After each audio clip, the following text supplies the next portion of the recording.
میں جنید سے محبت کرتی تھی، پر وہ غریب تھا، اس لیے میرے گھر والے میری شادی اونچے خاندان میں کرنے لگے۔ میں نے بھاگ کر جنید سے شادی کر لی۔ ہم ایک ساتھ غربت میں بھی بہت خوش تھے۔ جب ہمارا ایک بیٹا ہوا اور پھر ایک دن خبر آئی جنید کا انتقال ہو گیا۔ میں بچے کو لے کر واپس گئی تو گھر والوں نے ہمیں قبول نہ کیا۔ یوں ہی 2 سال گزر گئے اور میں بیٹے کو لے کر گھروں پر ملازمت کرنے لگی۔ آج بنگلے پر دعوت تھی کیونکہ بڑے مالک 2 سال بعد امریکہ سے واپس آ رہے تھے۔ جب میں نے مالک کو دیکھا تو جسم لرزنے لگا کیونکہ وہ تو جنید، اس کو اپنے سامنے دیکھ کر تو میرے قدم زمین سے جیسے جم سے گئے تھے۔ میری آنکھوں کے سامنے اندھیرا چھانے لگا تھا۔ میں سوچ رہی تھی کہ یہ کیسے ممکن تھا کہ جنید تو مر چکا تھا، تو پھر وہ شخص بھی مجھے جنید جیسا ہی کیوں لگ رہا تھا۔ میں نے اپنی بڑھتی سانسوں کو قابو پانے کی کوشش کی اور خاموشی سے نظریں جھکا کر باورچی خانے کی طرف بڑھ گئی تھی، مگر میرا دل بری طرح سے دھڑک رہا تھا اور دماغ بھی الجھ سا گیا تھا۔ جب بڑے مالک اندر داخل ہوئے تو پورے بنگلے میں ہلچل سی مچ گئی تھی۔ سبھی ملازم صفائی میں لگے ہوئے تھے، لیکن مجھے اس وقت کام کا ہوش ہی کہاں تھا۔ میں تو بس خود کو چھپانے کی ایک ناکام سی کوشش کر رہی تھی۔ پھر ایک لمحے کے لیے ہمت کر کے اس طرف جھانکا تو میری نظریں اس شخص سے جا ملی جس سے میں خود کو چھپاتی پھر رہی تھی۔ اس نے بھی مجھے دیکھا تو اس کی آنکھوں میں بھی ایک الجھن بھری تھی۔ میں ایک کشمکش میں تھی کہ آخر یہ کیسے ممکن تھا۔ میرا دل چیخ چیخ کر مجھے کسی اور ہی طرف لے جا رہا تھا، مگر میں اپنے دماغ سے لڑ رہی تھی کہ میں نے تو خود اس کی موت کی خبر سنی تھی، مگر وہ شخص بھی تو بالکل ویسا ہی تھا جس کو میں نے کھو دیا تھا۔ وہ بھی مجھے دیکھ کر چند لمحے کے لیے رک سا گیا تھا، مگر پھر آگے بڑھ گیا تھا۔ میں اچانک ہوش میں آئی تو باورچی خانے سے ایک ملازمہ کی آواز آ رہی تھی جو مجھے بلا رہی تھی، تو میں ہڑبڑا کر کام میں لگ گئی تھی، مگر میرا ذہن مسلسل اسی شخص کے بارے میں سوچ رہا تھا۔ اگر وہ جنید تھا تو ان 2 سالوں میں وہ کہاں تھا؟ اس نے کبھی پلٹ کر بھی میری خبر ہی نہ لی تھی، اور اگر وہ جنید نہیں تھا تو یہ کیسے ممکن تھا کہ دنیا میں ایک ہی شکل اور قد کاٹ کے 2 انسان تھے؟ اسی کشمکش میں دعوت شروع ہو گئی تھی۔ سب مہمان کھانے میں مصروف ہو گئے تھے۔ میں خاموشی سے بنگلے کے ایک کونے میں کھڑی اپنے ذہن میں آتی ہزاروں سوچوں کو جھٹلا رہی تھی۔ ایک موقع ملا تو میں نے ایک بار پھر اس شخص کو نظر بجا کر دیکھا۔ وہ تو واقعی جنید جیسا تھا، مگر اس کا انداز، لباس اور گفتگو سب کچھ ہی تو میرے جنید سے مختلف تھا۔ جب دعوت ختم ہو گئی تو کھانے کے بعد میں میز صاف کر رہی تھی کہ اچانک کسی نے میرا نام لے کر مجھے بلایا تھا۔ میں نے کانپتے ہاتھوں سے اپنی چادر کو درست کیا تھا اور ڈرتے ڈرتے آہستہ سے سر اٹھایا تھا۔ وہ میرے بالکل سامنے کھڑا تھا، وہی آنکھیں، وہی چہرہ، مگر اس کے انداز میں ایک اجنبیت تھی۔ وہ مجھ سے پوچھنے لگا تھا کہ میں کیا اس کو جانتی ہوں؟ اس کا سوال سن کر میرا دماغ سن ہو گیا تھا۔ میں سوچنے لگی تھی کہ اگر وہ جنید ہوتا تو وہ کبھی بھی مجھ سے ایسا سوال نہ کرتا، کیونکہ وہ تو مجھے جان سے بھی زیادہ چاہتا تھا۔ تب مجھے یقین ہو گیا تھا کہ وہ سب میرا وہم ہی تھا، وہ میرا جنید تو ہو ہی نہیں سکتا تھا۔ کیا تمہارا نام نجمہ ہے؟ جب اس نے مجھ سے یہ سوال پوچھا تو میرے دل کی دھڑکن رکنے سی لگی تھی۔ یہ کیسا مذاق تھا؟ کیا میری آنکھیں دھوکہ کھا رہی تھیں یا قسمت میرے ساتھ ایک اور کھیل کھیل رہی تھی؟ میں تو کچھ بھی بولنے کے قابل ہی نہ رہی تھی۔ میں نے بہت مشکل سے اس بات میں سر ہلایا تھا، اور تب میں نے بھی اس سے یہ پوچھ ہی لیا تھا کہ کیا اس کا نام جنید تھا؟ میری بات سن کر اس نے مجھے بڑی عجیب نظروں سے دیکھا تھا اور مجھے کہنے لگا تھا کہ میرا نام جنید نہیں بلکہ جمال ہے۔ اس کے لہجے میں اتنی اجنبیت تھی کہ میں ڈر گئی تھی کہ اس نے بھی شاید میری بے بسی محسوس کر لی تھی۔ وہ مجھ سے پوچھنے لگا تھا کہ تم مجھے بہت دیر سے دیکھ رہی تھی، اس لیے میں نے تم سے پوچھ لیا کہ کہیں تم مجھے جانتی ہو یا کوئی کام تو نہیں ہے جو مجھے دیکھ رہی تھی۔ میں نے خود پر قابو پایا تھا اور نفی میں سر ہلا دیا تھا۔ اس سے معافی مانگ کر میں وہاں سے بھاگ آئی تھی۔ اس رات میں نہ سو سکی تھی، دل میں ہزاروں سوالات جنم لے رہے تھے۔ اگر وہ جنید نہیں تھا تو مجھے بے چین کیوں کر گیا تھا، اور اگر وہ جنید تھا تو مجھے پہچان کیوں نہیں رہا تھا؟ اگلے دن جب میں کام پر گئی تو میں نے مالکوں کے دوسرے ملازم سے جمال کے بارے میں پوچھا تھا، کیونکہ مجھے ابھی تک تسلی نہیں ہوئی تھی۔ پھر مجھے معلوم ہوا تھا کہ وہ واقعی امریکہ میں رہتا تھا اور 2 سال بعد پاکستان آیا تھا۔ اس کا تو دور دور تک کوئی رشتہ دار بھی جنید نام کا نہیں تھا۔ میں نے خود کو ایک بار پھر سے تسلی دی تھی کہ یہ محض ایک اتفاق ہی تھا، مگر پھر بھی دل نہیں مانتا تھا۔ مجھے سچ جاننا تھا کہ آخر اس شخص کو دیکھ کر مجھے اپنا جنید کیوں یاد آیا تھا۔ کچھ ہی دن گزرے تھے جب اس آدمی نے مجھے بلایا اور مجھے کہنے لگا مجھے تم سے کچھ پوچھنا تھا۔ تم نے اس دن مجھے کیوں کہا تھا کہ میرا نام جنید تو نہیں؟ میں نے اس کو سچ بتانے کا فیصلہ کر لیا تھا کیونکہ قرار تو میرے دل کو بھی نہیں آ رہا تھا، اور پھر میں نے اسے اپنی پوری کہانی کہت سنائی تھی۔ جب میں خاموش ہو گئی تو وہ کافی دیر تک مجھے دیکھتا رہا۔ میں ڈر گئی تھی کہ کہیں وہ میری کہانی سن کر غصہ تو نہیں ہو گیا تھا کہ کہاں وہ اتنا امیر کبیر آدمی اور کہاں میں ایک معمولی سی ملازمہ اس کو اپنا محبوب سمجھ کر دھوکہ کھا گئی تھی۔ مگر اس کی کہانی سن کر میرے پہلو تلے زمین نکل گئی تھی۔ میرا نام نجمہ ہے اور میں لاہور ڈیفینس کے علاقہ میں رہتی تھی۔ میرا تعلق ایک کھاتے پیتے اونچے خاندان سے تھا۔ میرے باپ کا اپنا امپورٹ ایکسپورٹ کا بزنس تھا جس کی وجہ سے گھر میں دولت کی ریل پیل تھی۔ میری مما بھی ایک سوشل ورکر تھی اور ایک NGO چلا رہی تھیں۔ ہم 3 بہنیں تھیں اور میں سب سے بڑی تھی۔ مجھ سے چھوٹی دونوں بہنیں جڑواں تھیں۔ بابا چاہتے تھے کہ ان کا ایک بیٹا بھی ہوتا جو ان کا بزنس سنبھالتا، مگر قسمت کی کرنی ایسی تھی کہ جب سے ماما نے جڑواں بہنوں کو پیدا کیا تھا وہ دوبارہ ماں بننے کی صلاحیت سے محروم ہو گئی تھی، جس کا ان کو خود بھی بہت دکھ تھا۔ بابا کے پاس روپے پیسے کی کوئی کمی تو نہیں تھی، اس لیے انہوں نے ہر ممکن کوشش کی تھی کہ وہ ماما کا علاج کروا سکیں تاکہ ان کو ایک بیٹا مل سکتا، مگر ان کے بہت ہاتھ پیر مارنے کے باوجود بھی ایسا ممکن نہیں ہو سکا تھا۔ بابا ماما کو ہر اچھے سے اچھے ڈاکٹر کے پاس علاج کے لیے لے کر گئے تھے، مگر ہر طرف ان کو انکار ہی سننے کو ملا تھا۔ انہوں نے اپنی اسی خواہش کو پورا کرنے کے لیے ایک لڑکے کو اڈاپٹ بھی کرنا چاہا تھا، مگر ماما نے اس بات سے صاف انکار کر دیا تھا کہ وہ کسی بھی بچے کو اپنی اولاد سمجھ کر نہیں پال سکیں گی۔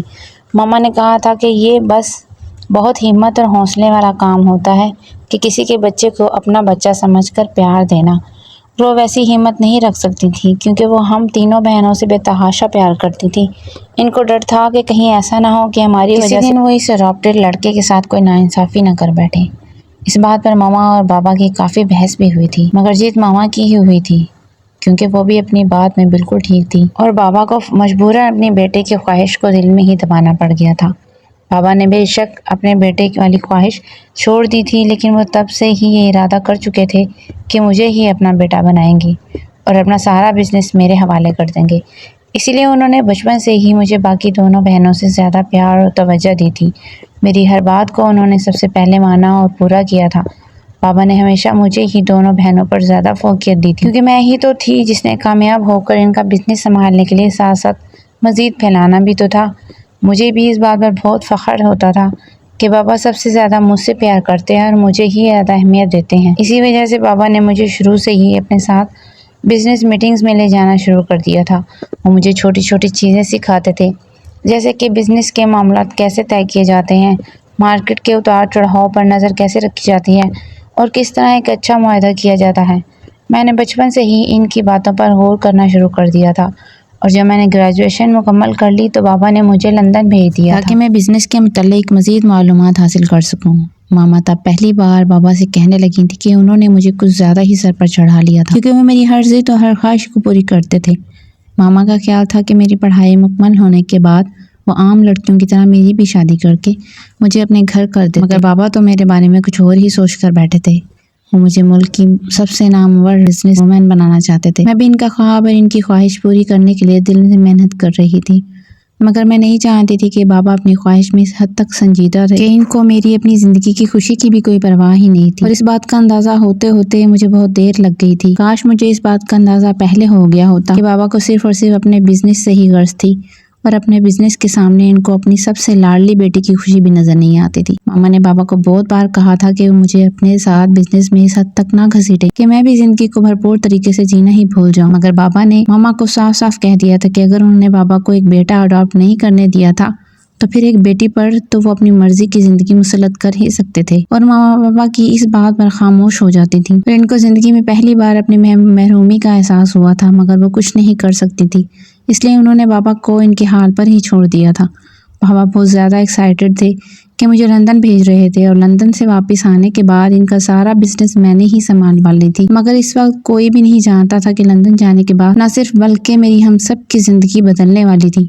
جب بابا نے مجھے لندن بھیج دیا تو میں لندن کی رنگینیوں میں ایک دم سے کھو گئی تھی۔ مجھے محسوس ہونے لگا تھا کہ میں صرف بزنس ہی نہیں گم ہو کر رہ گئی ہوں اور باقی زندگی جینا بھول ہی گئی تھی، کہ بابا نے مجھے لندن صرف اور صرف کچھ وقت کے لیے ہی تو بھیجا تھا، اور اس کے بعد واپس جا کر مجھے سارا بزنس سنبھالنا تھا۔ میں نے لندن میں جتنا بھی وقت گزارا میں صرف یہ چاہتی تھی کہ اس وقت کو بھرپور طریقے سے انجوائے کر سکوں۔ تب ہی میری ملاقات جنید سے ہوئی تھی۔ وہ بھی بزنس کے سلسلے میں ہی لندن آیا ہوا تھا اور لندن سے واپس جا کر اپنا بزنس شروع کرنا چاہتا تھا۔ جنید میں اور مجھ میں صرف اس بات کا فرق تھا کہ وہ ابھی اپنا بزنس شروع کرنے والا تھا، جبکہ میں نے اپنے بابا کے بزنس کو مزید آگے بڑھانا اور پھیلانا۔ میری اور جنید کی ملاقات ایک بزنس میٹنگ میں ہی ہوئی تھی۔ وہ مجھے اس کا بات کرنے کا انداز بہت اچھا لگا تھا۔ اس کے علاوہ بھی ایک سلجھا ہوا اور ذہین لڑکا لگا تھا۔ مجھے شروع سے ہی اچھی چیزوں کی اور اچھے انسانوں کی پہچان تھی، اس لیے میں جان گئی تھی کہ جنید کا انتخاب میرے لیے بہت مناسب تھا۔ رفتہ رفتہ ہم دونوں مختلف میٹنگز میں ملنے لگے تھے اور ہماری دوستی ہوتی گئی تھی۔ تب جنید نے بھی مجھے اپنے بارے میں سب کچھ بتایا تھا کہ وہ ایک متوسط سے گھرانے کا ایک عام سا لڑکا تھا، جبکہ مجھے تو وہ عام بالکل بھی نہیں لگا تھا۔ میرے لیے تو وہ بہت خاص بن گیا تھا اور مجھے اس کے ساتھ وقت گزارنا بہت اچھا لگنے لگا تھا۔ جنید اپنی ماں کا اکلوتا سہارا تھا اور وہ اپنے پیروں پر کھڑا ہو کر خود کچھ کرنا چاہتا تھا، اس لیے وہ لندن سے بزنس کی ڈگری لینے آیا تھا، مگر میرا دل چرا لے گیا تھا۔ ہم نے لندن میں جو دن اور جو شامیں گزاری تھیں وہ میری زندگی کی حسین ترین شامیں تھیں۔ میں جنید کی محبت میں اس حد تک گرفتار ہو چکی تھی کہ اس کے بغیر زندگی کا تصور بھی نہیں کر سکتی تھی۔ اس لیے میں نے ارادہ کر چکی تھی کہ جب میں پاکستان واپس جاؤں گی تو ماما پاپا سے جنید کے بارے میں بات کروں گی تاکہ وہ اس کی اور میری زندگی ایک کر سکیں۔ مجھے پورا یقین تھا کہ بابا کو جنید بہت پسند آئے گا، کیونکہ وہ ایک بے حد ٹیلنٹڈ لڑکا تھا اور میں جانتی تھی کہ وہ بہت جلد ایک کامیاب بزنس مین بھی بن سکتا تھا۔ اور یہ سب دیکھتے ہوئے بابا کو ہمارے رشتے پر کوئی اعتراض نہیں ہونا چاہیے تھا، مگر میں بابا کے بارے میں غلط تھی اور اس بات کا اندازہ مجھے اس وقت ہوا تھا جب میں نے بابا سے جنید کے بارے میں بات کی تھی۔ میں نے بابا کو جنید کے بارے میں، اس کی فیملی کے بارے میں اور اس کی بزنس پلاننگ کے بارے میں سب کچھ بتا دیا تھا۔ مجھے لگا تھا کہ بابا جنید کے بارے میں اس کی بزنس کرنے کی خواہش کو سن کر بہت خوش ہوں گے اور میری پسند کی تعریف کریں گے، مگر بابا تو جنید کے بارے میں سن کر ایک دم سے بھڑک اٹھے تھے اور مجھے کہنے لگے تھے کہ کیا مجھے پوری دنیا میں ایک وہی غریب لڑکا ملا تھا محبت کرنے کے لیے۔ مجھے پہلے تو یقین ہی نہیں آیا تھا کہ بابا جنید کے بارے میں ایسا کچھ کہہ بھی سکتے تھے، مگر جب مجھے اندازہ ہو گیا کہ ان کے سامنے سب سے بڑا فرق تو یہ تھا کہ جنید کا بیک گراؤنڈ ان کے بیک گراؤنڈ سے میچ نہیں ہوا تھا۔ ان کو وہ ایک چھوٹے سے اور نیچ گھرانے کا ایک عام سا لڑکا لگا تھا، اس لیے تو انہوں نے جنید سے ملنے تک سے بھی صاف انکار کر دیا تھا۔ میں نے بابا کو سمجھانے کی بہت کوشش کی تھی کہ جنید ایک اچھا اور ذہین لڑکا تھا اور ان سب سے بڑھ کر وہ مجھے ٹور کر چاہتا تھا اور میرے ساتھ اپنی زندگی گزارنا چاہتا تھا، مگر بابا نے بھی میرا منہ یہ کہہ کر بند کر دیا کہ انہوں نے اپنی ساری زندگی مجھ پر صرف اس لیے برباد نہیں کی کہ ایک دن ان کے سامنے کسی عام سے لڑکے کو لا کر کھڑا کر دوں اور ان کی بزنس کی خواہش کو کہیں پہ چھوڑ دوں۔ میں نے بابا کو ہر طرح سے یقین دلایا کہ میں ان کے بزنس کو ضرور سنبھال لوں گی، بلکہ میرے ساتھ ساتھ جنید کو بھی ان کے بزنس کو پھیلانے میں مدد کرے گا اور ہم کم وقت میں زیادہ پروفٹ کر سکیں گے۔ مگر میری یہ بات سنتے ہی بابا نے مجھے ایک زوردار تھپڑ جڑ دیا تھا کہ میں ایسا سوچنے کی بھی ہمت کیسے کر سکتی تھی کہ وہ ایک نیچ انسان ان کا بزنس اپنے ہاتھوں میں لے گا۔ مجھے تو یقین ہی نہیں ہوا تھا کہ بابا اتنی سی بات کے لیے مجھ پر ہاتھ ہی اٹھا دیں گے۔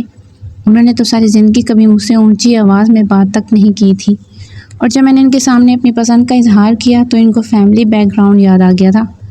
ان کو تو صرف اور صرف اس بات کی پرواہ تھی کہ لوگ کیا کہیں گے، اور میں نے ایک غریب لڑکے کے ساتھ شادی کر لی تھی۔ اس وقت ماما نے بھی بابا کو سمجھانا چاہا تھا کہ وہ میری بات مان لیتے، کیونکہ ماما جانتی تھی کہ اگر بابا ضد کر سکتے تھے تو میں بھی انہی کی بیٹی تھی اور تھی بھی سب سے لاڈلی، تو میرا غصہ اور ضد بھی انہی پر گئی تھی، مگر بابا اپنی بات پر قائم رہے تھے۔ اگر مجھے جنید کے ساتھ زندگی گزارنی تھی تو مجھے ان کا لائف سٹائل چھوڑنا ہی ہوگا۔ یہ بات سن کر تو میں شاک رہ گئی تھی۔ ان کی اس بات کا مطلب تو صاف تھا کہ مجھے سیدھا اپنی زندگی اور گھر سے نکالنے کی بات کر رہے تھے، کیونکہ جنید کو تو میں کسی صورت بھی نہیں چھوڑ سکتی تھی۔ جنید ہی تو تھا جس کے ساتھ رہ کر میں نے جینا سیکھا تھا، وہی تو تھا جس نے مجھے بتایا تھا کہ زندگی میں سفید صفوں کے علاوہ اور بھی بہت سے رنگ ہوتے ہیں جن کو ہم اپنی مرضی سے جہاں چاہیں بھر سکتے ہیں۔ اگر وہ میری زندگی میں نہ آتا تو میری زندگی تو بزنس کی بلیک اینڈ وائٹ فائلز میں ہی الجھ کر رہ جاتی۔ میرے لیے وہ بہت مشکل لمحہ تھا۔ میں اپنے ماما بابا کو چھوڑ نہیں سکتی تھی جنہوں نے مجھے زندگی میں آگے بڑھنا سکھایا تھا، مگر دوسری طرف جنید بھی تو تھا جس نے مجھے زندگی کو گزارنا نہیں بلکہ جینا سکھایا تھا۔ میں نے اس وقت اپنی زندگی کا سب سے مشکل فیصلہ لے لیا تھا، اور وہ تھا جنید کے ساتھ رنگوں بھری زندگی کو جینا۔ بابا نے مجھے بہت دھمکایا تھا کہ جنید مجھے زندگی کی وہ ساری آسائشیں نہیں دے سکتا جو بابا مجھے دیتے آئے تھے۔ مگر مجھے ان آسائشوں کی کوئی پرواہ ہی نہیں تھی جن میں زندگی کا کوئی مزہ ہی نہیں تھا۔ بابا کے گھر میں بے شک مجھے ہر آسائش اور ہر سہولت میسر تھی، مگر جو مجھے جنید کے ساتھ زندگی میں گزارنے کا مزہ آیا تھا وہ ان آسائشوں سے کہیں بہتر تھا۔ ماما نے بھی مجھے روکنے کی اور بابا کو منانے کی بہت کوشش کی، مگر بابا کو اس وقت صرف اور صرف لوگوں کی پرواہ تھی کہ لوگ ان کو طرح طرح کی باتیں سنائیں گے کہ ان کی بیٹی نے کس طرح ایک غریب گھر کے لڑکے کو اتنی بڑی اور امیر فیملی کا داماد بنا دیا تھا۔ بابا نے مجھے میری بہنوں کے حوالے سے بھی ڈرانے کی کوشش کی تھی کہ اگر میں ہی بغاوت پر اتر جاؤں گی تو میری چھوٹی بہنوں پر اس کا کیا اثر ہوگا، وہ بھی کل کو کسی ایرے گہرے کو لا کر گھر میں بٹھا دیں گی۔ مگر میں جانتی تھی کہ ان دونوں میں میرے جتنی ہمت اور طاقت نہیں تھی۔ وہ تو بابا کی مرضی کے بغیر اپنی زندگی کا کوئی فیصلہ نہیں کر سکتی تھی، وہ تو صرف میں ہی تھی جس کی شوق اور جس کی پسند سب سے زیادہ نرالی تھی۔ جنید نے بھی مجھے سمجھانے کی کوشش کی تھی کہ میں اس کے لیے اپنے ماں بابا کو نہ چھوڑوں اور ان کی پسند کے مطابق جہاں وہ کہتے ہیں وہاں شادی کر لوں، مگر میں جنید کے بغیر زندہ نہیں رہ سکتی تھی۔ میں تو اس سے بے حد محبت کرتی تھی، اس لیے میں نے جنید کے لیے اپنے ماما بابا کا وہ گھر چھوڑ دیا تھا جس میں میں نے اپنی ساری زندگی بابا کی خواہش کو پورا کرنے کے لیے گزار دی تھی۔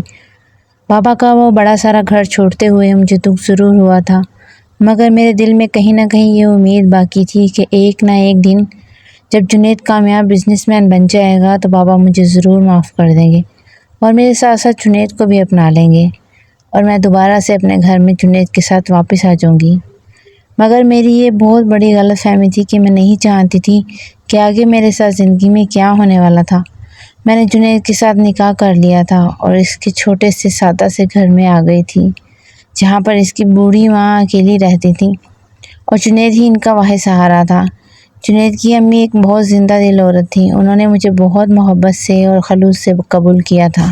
انہوں نے کبھی مجھے یہ محسوس ہی نہیں ہونے دیا کہ میں اپنے ماما بابا کی مرضی کے خلاف جا کر اپنی زندگی کا فیصلہ کیا تھا، بلکہ وہ تو مجھے بیٹیوں کی طرح چاہتی تھی اور مجھے اس گھر میں مکمل آرام دینے کی کوشش بھی کرتی تھی۔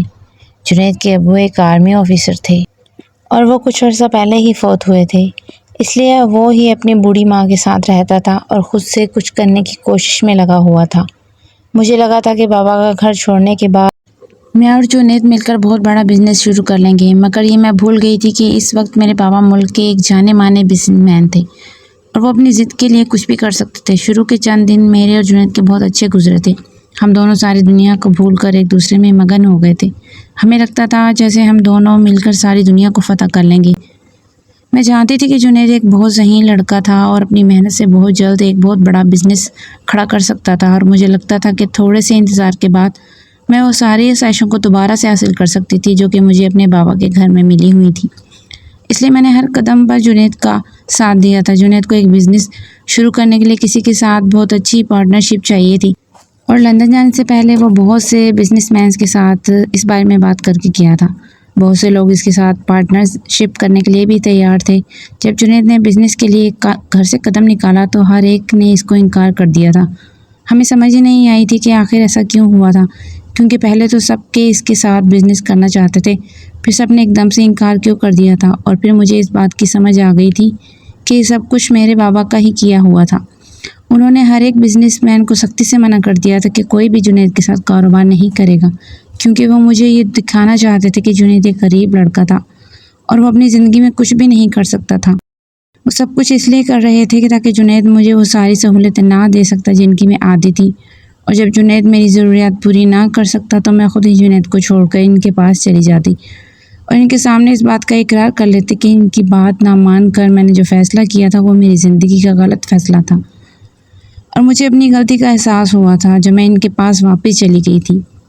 مجھے بابا کی ہر چال بہت آسانی سے سمجھ میں آ گئی تھی، کیونکہ میں نے خود بھی بہت کوشش کی تھی کہ مجھے ہی کہیں پر کوئی چھوٹی موٹی نوکری مل جاتی جس سے میں جنید کو مل کر گھر کا گزارا کر لیتے، لیکن کوشش کے باوجود بھی مجھے کوئی نوکری نہیں مل رہی تھی۔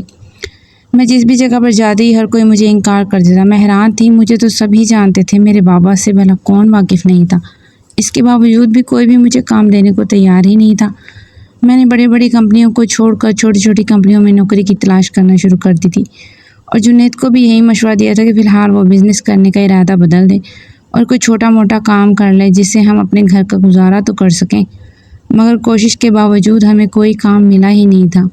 مجھے تو رہ رہ کر بابا پر غصہ آ رہا تھا کہ آخر جب انہوں نے مجھے اپنی زندگی اور اپنے گھر سے نکال ہی دیا تھا تو میری زندگی میں اتنا دخل کیوں دے رہے تھے؟ جب وہ میرے ساتھ ہر قسم کا تعلق ختم ہی کر چکے تھے تو پھر مجھے اپنی زندگی سکون سے جینے کیوں نہیں دے رہے تھے؟ مگر میں جنید کے ساتھ پھر بھی خوش تھی، کیونکہ اس نے کبھی بھی مجھے اس قسم کا کوئی طعنہ دیا ہی نہیں تھا کہ میرے بابا کی وجہ سے اس کی زندگی مشکل ہو گئی تھی۔ میں تو ایک عالی شان زندگی گزار کر آئی تھی، مگر جنید کے ساتھ میں نے جس زندگی کی شروعات کی تھی میرے لیے وہ بھی پہلے کی زندگی سے بہتر تھی، کیونکہ جنید مجھے ٹوٹ کر چاہتا تھا اور اسے جتنا ہو سکتا تھا وہ میری خواہشات اور ضروریات کو پورا کیا کرتا تھا۔ جب ہمیں کہیں بھی کوئی کام نہیں ملا تب جنید نے تھک ہار کر محنت والے کام کرنا شروع کر دیے تھے۔ وہ کبھی کسی اسٹور پر سیلز مین کا کام کرتا اور کبھی کسی جگہ چوکیداری کا کام کرنے لگ جاتا۔ اس کو جہاں پر بھی جو بھی کام ملتا وہ 2 وقت کی روٹی کے لیے ہر کام کے لیے تیار ہو جاتا تھا، کیونکہ میں اس کے ساتھ تھی اور مجھے بھی اس کے سوا کچھ اور نہیں چاہیے تھا۔ ہماری زندگی خوشیوں سے بھری ہوئی تھی، بے شک ہمارے حالات دن بدن خراب ہوتے جا رہے تھے، مگر ہم ایک دوسرے کے ساتھ بہت خوش تھے۔ وہ اتنا کما لیتے تھے کہ ہم 2 وقت کی روٹی کھا سکتے تھے، تبھی میری زندگی میں ایک نئی خوشی شامل ہو گئی تھی۔ جب شادی کے 1 سال کے بعد ہم دونوں کے ہاں ایک بیٹا پیدا ہوا، اس ننھے سے علی شیر کو پا کر میں اور جنید بہت زیادہ خوش تھے۔ ہم بے شک غربت کی زندگی گزار رہے تھے، مگر ہم دونوں ہر حال میں خوش تھے، کیونکہ ہم دونوں ایک دوسرے کو ٹوٹ کر چاہتے تھے، اور مجھے یہ یقین تھا کہ ایک نہ ایک دن ہم دونوں بابا کو منانے میں کامیاب ہو ہی جائیں گے۔ آخر میں ان کی سگی بیٹی تھی، وہ کب تک مجھ پر اتنا ظلم ڈھا سکتے تھے؟ ایک نہ ایک دن تو وہ مجھے بے بس دیکھ کر مان ہی جاتے اور مجھے اور جنید کو قبول کر ہی لیتے۔ جب علی شیر کچھ بڑا ہوا تب میری زندگی میں ایک نیا طوفان آ گیا تھا، جس کے بارے میں نے کبھی سوچا ہی نہیں تھا۔ میں تو اپنی زندگی کو پہلے سے بہتر کرنے کے خواب دیکھ رہی تھی، مگر میں یہ نہیں جانتی تھی کہ میری زندگی میرے مطابق چلنا بھول چکی تھی اور اب مجھے ایک نئی آزمائش میں ڈالنے والی تھی۔ اس روز میں کچن میں کھانے کی تیاری میں مصروف تھی جب مجھے خبر ملی کہ جنید کا ایک بہت بڑا ایکسیڈنٹ ہوا تھا، اور محلے کے ہی کچھ لوگوں نے آ کر مجھے بتایا تھا کہ جنید کو شدید زخمی حالت میں ایک ہاسپٹل لے جایا گیا تھا، جہاں پر اس کی زندگی خطرے میں تھی۔ یہ سن کر تو مجھے کوئی ہوش ہی نہیں رہا تھا۔ میں نے ننھے علی شیر کو اٹھایا اور جنید کی امی کو حوصلہ دیتے ہوئے ہسپتال چل پڑی تھی۔ میرا قدم قدم بھاری ہو رہا تھا، مجھے ایسے لگ رہا تھا جیسے میری ساری زندگی میری ہتھیلی سے کوئی کھینچ کر لے جا رہا تھا۔ جب میں ہسپتال پہنچی تو تب ہی ایک بری خبر میری منتظر تھی۔ مجھے بتایا گیا تھا کہ جنید مجھے ایک چھوٹے بچے کے ساتھ تنہا چھوڑ کر چلا گیا تھا، کیونکہ چوٹیں بہت شدید تھیں اور اس کا بچنا ناممکن تھا۔ یہ خبر سنتے ہی اس کی امی کو بھی ہارٹ اٹیک ہوا، اور وہ جب مجھ سے ہی جنید کی موت کا صدمہ برداشت نہیں ہو سکا تو وہ تو پھر بھی اس کی ماں تھی، جن کا وہ اکلوتا بیٹا تھا اور ان کی ساری زندگی کی کمائی تھا، وہ بھلا اتنی بڑی خبر کو کیسے برداشت کر سکتی تھی؟ اس لیے جنید کے ساتھ ساتھ وہ بھی اسی لمحے دنیا سے رخصت ہو گئی تھی۔ میرے تو ہاتھ پاؤں پھول گئے تھے، میں نے تو جنید کو دیکھا بھی نہیں تھا، اور اس کی امی کو دنیا چھوڑ کر جاتا دیکھ کر میرا دل چاہ رہا تھا کہ میں بھی خود کو ختم کر لوں، مگر مجھے ننھے شیر علی شیر کے لیے زندہ رہنا تھا۔ ایک وہی تو تھا جو میرے پاس جنید کی نشانی کے طور پر رہ گیا تھا۔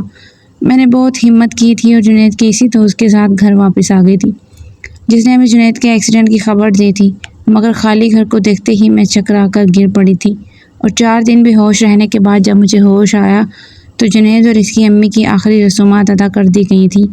میں خوب چیخ چیخ کر روئی تھی، کیونکہ میں ان دونوں کو آخری بار دیکھ بھی نہیں سکی تھی۔ میری ساری دنیا ایک جھٹکے میں جیسے اندھیر ہو گئی تھی، اور میں جو اپنے بابا کا گھر چھوڑتے وقت بہت مضبوط تھی ایک دم سے ٹوٹ کر بکھر گئی تھی۔ تب میرے پاس کے سوا کوئی اور چارہ نہ تھا کہ میں بابا کے گھر واپس چلی جاتی، کیونکہ میں اکیلی علی شیر کو نہیں سنبھال سکتی تھی۔ کوئی مجھے سنبھالنے والا ہوتا تو میں علی شیر کو سنبھال پاتی، مگر بابا کے گھر پہنچ کر انہوں نے میرے سامنے ایک ننھی آزمائش رکھ دی تھی کہ اگر میں جنید کے بچے کو چھوڑ دوں گی تب وہ مجھے اپنا لیں گے۔ میں بھلا ان کی یہ بات کیسے مان سکتی تھی؟ جنید تو میری زندگی تھا اور علی شیر میں میری جان بسی تھی۔ اپنی زندگی سے تو میں ہاتھ دھو بیٹھی تھی، تو جان کو اپنے ہاتھ سے کیسے گنوا سکتی تھی؟ مجھے لگا تھا کہ بابا میری حالت دیکھ کر ہی مجھ پر رحم کر لیں گے، مگر انہوں نے مجھے گھر کے دروازے سے ہی نا امید لوٹا دیا تھا، اور میں اپنی ننھی جان کو اپنے ساتھ واپس اسی دہلیز پر لے کر آ گئی تھی، جہاں میں نے جنید کے ساتھ مل کر حسین زندگی کے خواب دیکھے تھے، مگر ان کی بنیادیں مضبوط ہونے سے پہلے ہی مجھے تنہا چھوڑ گیا تھا۔ میں اس خالی گھر میں کھڑی سوچتی رہی، اب میں کیا کروں گی؟ کیونکہ جنید ہی تھا جو 2 وقت کی روٹی کے لیے محنت و مشقت کرتا تھا۔ بات یہ نہیں تھی کہ میں محنت مشقت نہیں کر سکتی تھی، کر تو میں بھی سکتی تھی، مگر پھر علی شیر کو کون دیکھتا، ان کو کون سنبھالتا، میں اس کو کس کے پاس چھوڑتی، کس کے حوالے کر کے محنت کرتی۔ میرے پاس کوئی ایسا راستہ تھا ہی نہیں کہ جس سے میں علی شیر کا مستقبل محفوظ کر سکتی۔ مجھے اس وقت لگا تھا جیسے میں ایک ظالم ماں بن رہی تھی جو اپنے بچے کو بوجھ سمجھنے لگ گئی تھی، کیونکہ میں مجبور ہو گئی تھی۔ مگر اس سے پہلے کہ میں کوئی غلط فیصلہ کر لیتی، مجھے جنید ہی کے ایک دوست نے ایک بڑی سی کالونی کے بارے میں بتایا تھا کہ اگر میں وہاں چلی جاتی ہوں تو ہو سکتا ہے کہ مجھے ایسا کوئی کام مل جائے جس سے میرا اور علی شیر کا گزارا ہو جائے۔ میں نے علی شیر کو اپنی گود میں اٹھایا اور اس کالونی کی طرف چل پڑی تھی، کیونکہ مجھے علی شیر کے لیے زندہ رہنا تھا۔ اس معصوم کا تو اس سب میں کوئی قصور نہ تھا۔ جو کچھ بھی ہوا تھا وہ ایک بہت بڑی کالونی تھی جہاں پر بڑے بڑے گھر بنے ہوئے تھے۔ ان گھروں کو دیکھ کر میری آنکھیں آنسوؤں سے بھر گئی تھیں، کیونکہ میرا بھی ایک ایسا ہی گھر تھا، مگر میں نے اپنے آنسو صاف کر لیے تھے، کیونکہ اب مجھے ان بڑے گھروں کی حسرت نہیں رہی تھی۔ وہ تو بہت پہلے دم چھوڑ چکی تھی۔ بہت مشکل سے مجھے کالونی کے کچھ بنگلوں پر ملازمت کا کام ملا تھا۔ میرا دل ٹوٹ سا گیا تھا۔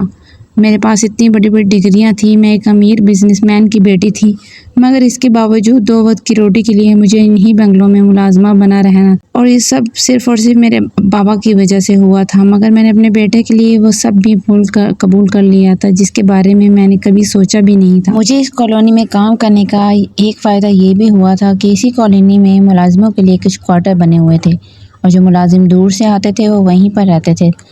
تب میں نے جنید کے گھر کو ہمیشہ کے لیے بند کر دیا تھا اور علی شیر کو لے کر وہاں پر ایک ہی کمرے میں چھوٹے سے سرونٹ کوارٹر میں رہنے لگی تھی۔ میرے لیے تو یہ کسی نعمت سے کم نہیں تھا، کیونکہ بہت عرصے کے بعد میں نے بے فکر ہو کر علی شیر اور اپنے لیے 2 وقت کی روٹی کا انتظام کر لیا تھا، اور ساتھ ہی مجھے رہنے کے لیے ایک محفوظ مقام بھی مل گیا تھا۔ مجھے انہی سرونٹ کوارٹرز میں رہتے 1-2 سال گزر چکے تھے، اور میں علی شیر کے ساتھ خوشی خوشی زندگی گزارنے لگی تھی۔ میں جنید کے بغیر رہنا سیکھ رہی تھی، مگر ایک روز میری آنکھوں کے سامنے میرا سارا ماضی ایک بار پھر سے تازہ ہو گیا تھا۔ اس روز ایک بنگلے پر دعوت تھی، کیونکہ اس بنگلے کا مالک واپس آ رہا تھا اور کالونی کے زیادہ تر ملازم وہاں پر ہی اکٹھے ہوئے تھے۔ میں بھی علی شیر کو باقی بچوں کے ساتھ کھیلتا چھوڑ کر اپنے کام میں لگ گئی تھی۔ مجھے اس کالونی میں 2 سال گزر گئے تھے، اس لیے آس پاس کے سب ملازموں سے میری لیک سلیک ہو گئی تھی، اور میں علی شیر کو باقی بچوں کے ساتھ کھیلنے کے لیے بھیج دیا کرتی تھی۔ سارے بنگلے میں ایک الگ ہی چہل قدمی تھی، کیونکہ آنے والے مال کے استقبال کی تیاریاں عروج پر تھیں۔ مگر جب میں نے آنے والے مالک کو دیکھا تو میرے ہوش اڑ گئے تھے۔ پہلی نظر میں مجھے تو لگا تھا کہ میرے سامنے جنید کھڑا تھا، مگر دوسرے ہی لمحے میں نے اس خیال کو ذہن سے جھٹک دیا تھا کہ جنید کو تو میرے 2 سال گزر گئے تھے، پھر وہ بھلا کیسے ہو سکتا تھا؟ مگر میرا دل بڑی بات ماننے کو تیار ہی نہیں تھا۔ وہ شخص تو ہو بہو جنید جیسا ہی تھا، بس اس کے ٹھاٹ بھاٹ کچھ الگ تھے۔ میں سارا دن ڈری سہمی سی اس شخص کو چھپ چھپ کر دیکھتی رہی تھی، اور شاید اس کو بھی میری بے چینی کے بارے میں علم ہو گیا تھا۔ تبھی وہ باقی ملازموں سے میرے بارے میں پوچھتا ہوا میرے پاس آ گیا تھا، اور مجھ سے پوچھ گچھ کرنے لگا تھا کہ میرا نام نجمہ تھا۔ اس کا تو لہجہ بھی بالکل جنید جیسا تھا، مگر وہ میرا جنید کیسے ہو سکتا تھا؟ اگر وہ میرا جنید ہوتا تو مجھ سے پوچھتا نہ کہ میرا نام کیا تھا، بلکہ وہ تو مجھے دیکھ کر خوشی سے جھوم اٹھتا، کیونکہ وہ تو مجھے جان اور دل سے چاہتا تھا۔ وہ تو مجھے کہنے لگا تھا کہ وہ جنید نہیں بلکہ جمال تھا۔ تب میں نے اپنے دل میں آنے والے خیالات کو یہ کہہ کر ٹال دیا کہ وہ میرا جنید نہیں تھا، مگر میں اس ساری رات بے چینی سے بس بستر پر کروٹیں بدلتی رہی تھی۔ اور کچھ دن بعد اسی آدمی نے مجھے اپنے پاس بلایا تھا جس کو میں جنید سمجھ رہی تھی۔ اس کو اپنے سامنے دیکھ کر میرا دل پھر سے مچلنے لگا تھا۔ جنید کی موت کی خبر تو میں نے خود سنی تھی، پھر بھلا یہ جنید کیسے ہو سکتا تھا؟ مگر تبھی میرے ذہن میں خیال آتا اور میرے دل میں ایک نئی امید جاگی تھی کہ میں نے جنید کی موت کی خبر ہی سنی تھی، اس کو مردہ حالت میں دیکھا تو نہیں تھا۔ اور تب اس جمال نامی آدمی نے مجھے اپنی کہانی سنائی تھی، جسے سن کر مجھے یقین ہو گیا تھا کہ میرے دل میں آنے والا خیال بالکل ٹھیک تھا۔ وہ جو مجھے اپنا نام جمال بتا رہا تھا، اس نے مجھے بتایا کہ 2 سال پہلے اس کے ساتھ ایک حادثہ ہوا تھا، جس کے بعد اس کو اپنے ماضی کا کچھ حصہ یاد نہیں رہا، مگر جب اس کو ہوش آیا تو اس نے خود کو ایک بڑے امیر آدمی کے گھر میں دیکھا تھا، اور وہ آدمی کافی بوڑھا تھا، اور اس نے ہی اسے بتایا تھا کہ اس کا نام جمال تھا، اور وہ اس کو اپنے ساتھ امریکہ لے گیا تھا، کیونکہ اس آدمی کی کوئی اولاد نہیں تھی، تو اس نے جمال کو ہی اپنا بیٹا بنا لیا تھا، اور جمال اس کا امریکہ میں بزنس سنبھال رہا تھا۔ جس کالونی میں وہ آیا تھا وہ کالونی بھی اس بوڑھے آدمی کی ہی بنائی ہوئی تھی۔ جب میں نے جمال کی کہانی سنی تو میں خوشی سے نہال ہو گئی تھی۔ مجھے یقین ہی نہیں آیا تھا کہ دنیا میں معاوضے بھی ہوتے ہیں۔ میرا جنید مجھے واپس مل گیا تھا۔ مجھے لگا تھا جیسے میری کھوئی ہوئی دنیا مجھے واپس مل گئی تھی۔ میں نے جمال کو اپنی اور اس کی وہ پرانی تصویریں دکھائیں جن میں ہم دونوں ایک ساتھ تھے، اور پھر علی شیر کے بارے میں بھی اسے سب بتایا۔ میری سب باتیں سن کر اس کی آنکھیں آنسوں سے بھر گئی تھی اور وہ میرے سامنے رونے لگا تھا۔ کسی کچھ بھی یاد تو نہیں تھا، مگر میرے پاس موجود تصویریں اور علی شیر کو دیکھ کر اسے یقین ہو گیا تھا کہ میں جھوٹ نہیں بول رہی تھی۔ علی شیر کو گلے لگاتے میں نے محسوس کیا تھا کہ جنید کے چہرے سے وہ اجنبیت چند لمحے کے لیے غائب ضرور ہوئی تھی جو میں نے پہلی نظر میں محسوس کی تھی۔ جنید بھی مجھ سے کئی بار کہتا تھا کہ اس کو علی شیر سے ایسی مہک آتی ہے جیسے وہ اس کے ہی وجود کا ایک حصہ ہو۔ میں اس کی یہ بات سن کر دل سے مسکرا اٹھتی ہوں کیونکہ وہ ٹھیک ہی تو کہتا تھا۔ آج مجھے اور جنید کو ایک ساتھ 2 سال گزر گئے ہیں۔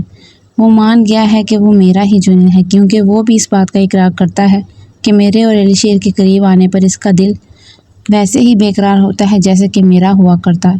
مگر مجھے ایک بات کا افسوس ہے کہ میں اس کے ماضی کی وہ یادیں اس کو واپس نہیں کر سکتی، کیونکہ اگر اس کو سب کچھ یاد آ گیا ہوتا تو ہو سکتا ہے کہ وہ اپنی ماں کی موت کا ذمہ دار میرے بابا کو ٹھہرا دے، کیونکہ ان کی وجہ سے ہی تو ہماری زندگی اتنی مشکل ہو گئی تھی کہ نوبت یہاں تک آ گئی تھی کہ میں اپنی اور علی شیر کی زندگی بھی ختم کرنے چل پڑی تھی۔ میں تو اس انسان کو دعائیں دینے لگی تھی جس نے جنید کو اپنا بیٹا سمجھ کر اس کا خیال رکھا اور اپنا سارا بزنس اس کے حوالے کر دیا۔ آج میں سوچتی ہوں کہ اگر حالات سے مجبور ہو کر میں اپنی اور علی شیر کی زندگی ختم کر لیتی تو کیا ہوتا۔ میں کوشش کر رہی ہوں کہ اپنے بابا کو بھول جاؤں، کیونکہ ان کی وجہ سے ہی میں اپنی زندگی کو بہت خطرناک موڑ سے واپس موڑ کر لائی ہوں۔ آپ کو یہ کہانی کیسی لگی؟ اگر پسند آئی ہو تو لائک، کمنٹ، شیئر ضرور کریے گا اور اپنی قیمتی رائے سے ضرور آگاہ کیجیے گا۔